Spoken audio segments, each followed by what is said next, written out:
একদম ইজি প্রসেসে কিভাবে আমরা রান্নার পর এই গ্যাস ওভেনটি পরিষ্কার করে নিতে পারি। আমার মনে হয় প্রত্যেকটা বাঙালি মেয়েদের রান্নার পর গ্যাস ওভেনের অবস্থা কিন্তু এরকমই হয়। তো দেখো সব কিছু কিন্তু ছড়িয়ে ছোঁয়া হয়ে যায়। এগুলো কি সামলাতে গেলে আমাদের কিন্তু মাথার ঘাম পায়ে পড়ে যায়। তো যাতে ইজিভাবে আমরা খুব কম সময়ে এটা পরিষ্কার করতে পারি, তো সেটাই তোমাদের দেখিয়ে দিচ্ছি একদম ঘরে থাকা 3টি উপকরণ দিয়ে। তো প্রথমে দিয়ে দিলাম একটুখানি বেকিং সোডা, এর উপর দিয়ে দিলাম ভিম লিকুইড, আর তোমরা সার্ফ দিয়ে পরিষ্কার করতে পারো, কিন্তু সেটা পরিষ্কার মুছতে গেলে কিন্তু ঘাম ছুটে যাবে। আর দেখো এরপরে দিয়ে দিচ্ছি যেটাকে বলে ভিনেগার বা সিরকা, যেটাই তোমরা বলো, খাবারের যেটা দেওয়া হয় আচারে, তো সেটাই দিয়ে দিলাম। দিয়ে এটাকে হাত দিয়ে একটু ভালোভাবে চারিদিকটাতে মাখিয়ে নিচ্ছি কিন্তু। আর যেটা বলছিলাম, সার্ফ দিয়ে মোছার পর কিন্তু সেটা কিন্তু মুছতে গেলে পরে একের পর এক জল চেঞ্জ করেই যেতে হয়, কিন্তু ফেনাটা কিন্তু যেতে চায় না। তো সেজন্য কিন্তু এভাবে করলে কিন্তু একদম দুবার মুছে নিলে পরে একদম ক্লিন হয়ে যাবে, আর গ্যাস ওভেন একদম চকচক করবে। আর গ্যাস ওভেন যদি ঠিকমতো ক্লিন করে রাখা না হয়, তো পরবর্তীতে কিন্তু আর ইচ্ছা হয় না যে সেই রান্নাঘরে গিয়ে আবার কিছু রান্না করি। তো সেজন্যই দেখো, আর এই 3টি উপকরণ আশা করি প্রত্যেকের ঘরেই থাকে, আর যদি না থাকে একদম পাশে যে মুদির দোকানটি আছে সেখানেই তোমরা কিন্তু পেয়ে যাবে। আর এবার দেখো সব জায়গায় একদম কোনায় কোনায় কিন্তু পরিষ্কার করে নিচ্ছি একদম খুব ভালোভাবে। আর এটা মাখিয়ে আমি খুব বেশি না 4 থেকে 5 মিনিট মাখিয়ে রেখে দিলে পরেই কিন্তু হয়ে যাবে। তো এটা দেখো একদম প্রত্যেকটা কোনায় কোনায় আমি মাখিয়ে দিচ্ছি, আর খুব বেশি উপকরণ কিন্তু আমি নিইনি, একদম সামান্য করেই নিয়েছি। এটা দিয়ে পুরো জায়গাটা কিন্তু কভার করে যাচ্ছে। তো দেখো এবার ওটাকে মাখিয়ে রেখে এবার যে শিকটা থাকে ওভেনের, তো সেটাকে তুলে নিয়ে এসেছি, ওটাকে একটু পরিষ্কার করে নিচ্ছি। দেখো একটুখানি ভিম জেল ফেলে দিয়ে, যে মাজনিগুলো দিয়ে আমরা বাসনটা মাজি সেটা দিয়ে, এটা দিয়ে খুব ঘষার দরকার নেই, কারণ রেগুলার ইউজ করলে কিন্তু সেটা খুব ঘষাঘষি করার দরকার হয় না। তো সেজন্যই কিন্তু এটাকে আমি হালকা করে একটুখানি পরিষ্কার করে নিচ্ছি।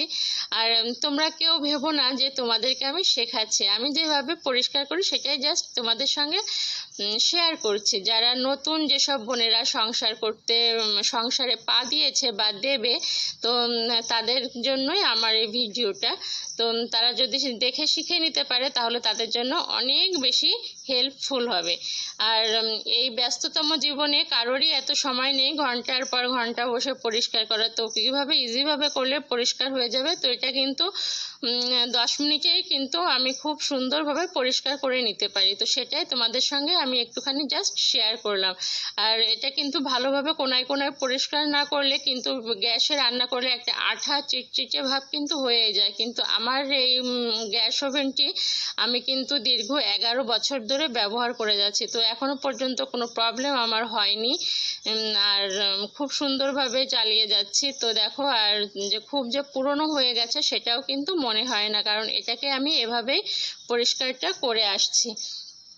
তো দেখো এবার ওটা ধুয়ে কিন্তু একটুখানি জল ঝরাতে দিয়ে এসেছি। এবার ওই স্ক্রাবারটা যেটা দিয়ে বাসনটা মাজি সেটাই নিয়ে এসে একটু ভালোভাবে ঘষে নিচ্ছি।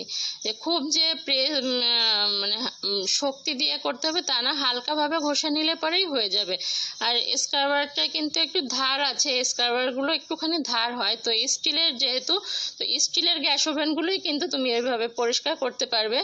আর আমার যেহেতু কাচের ওভেন না, তো সেহেতু আমি কাচেরটা বলতে পারবো না, সেটা হয়তো বা এমনি ভিম লিকুইড দিয়ে পরিষ্কার করলে হয়তো বা হয়ে যাবে। যেহেতু আমার এটা স্টিলের ওভেন, গ্যাস ওভেন, তো সেহেতু আমি এভাবে এটাকে পরিষ্কার করে থাকি। তো সেটাই কিন্তু তোমাদের সঙ্গে শেয়ার করছি।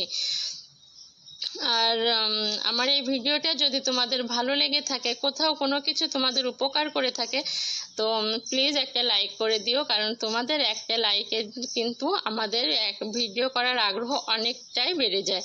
তো দেখো মাঝে আমি ওটা ঘষে নেওয়ার পরে এটা কিন্তু শুকনো ন্যাকড়া, প্রথমে শুকনো ন্যাকড়া দিয়েই আমি এটাকে মুছে নিচ্ছি। প্রথমে ভিজে ন্যাকড়া কিন্তু আমি দিইনি, প্রথমে শুকনো ন্যাকড়া দিয়ে ভালোভাবে যেসব জায়গাগুলো পরিষ্কার করেছি সেগুলোই শুকনো ন্যাকড়া দিয়ে প্রথমে একটুখানি মুছে নিচ্ছি, কারণ প্রথমে ভিজে ন্যাকড়া দিলে কিন্তু মুছতে অনেকটাই সময় লেগে যায়। আর শুকনো ন্যাকড়া দিয়ে মুছলে কি হয়, ফেনাটা ওটাতে অ্যাবজর্ব করে নেয়।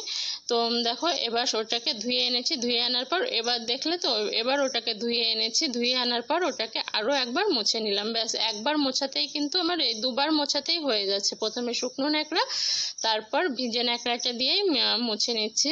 তো দেখো কত সুন্দর চকচক করছে একদম গ্যাস ওভেনটা। তো এভাবেই কিন্তু আমি প্রতিদিন রান্নার পর পরিষ্কারটা করে রাখি। আর ভিডিওটা যদি, আমার টিপসটা যদি তোমাদের ভালো লেগে থাকে তাহলে অবশ্যই একটা লাইক করে দিও। আর যদি খুব বেশি ভালো লেগে থাকে তাহলে কিন্তু সাবস্ক্রাইব করে বেল বাটনটি অন করে ফ্রেন্ডস ফ্যামিলির মধ্যে শেয়ার করে দিও, যাতে এই ভিডিওটি অন্য কারো উপকারেও লাগতে পারে, বুঝলে। তো আর বেশি বড় করছি না ভিডিওটা। তোমরা সবাই ভালো থেকো, সুস্থ থেকো, মোস্ট ইম্পর্টেন্টলি সেফ থেকো। তো তোমাদের সবার মঙ্গল কামনায় ভিডিওটা আমি এখানেই শেষ করছি। আর দেখো কত সুন্দর চকচক করছে।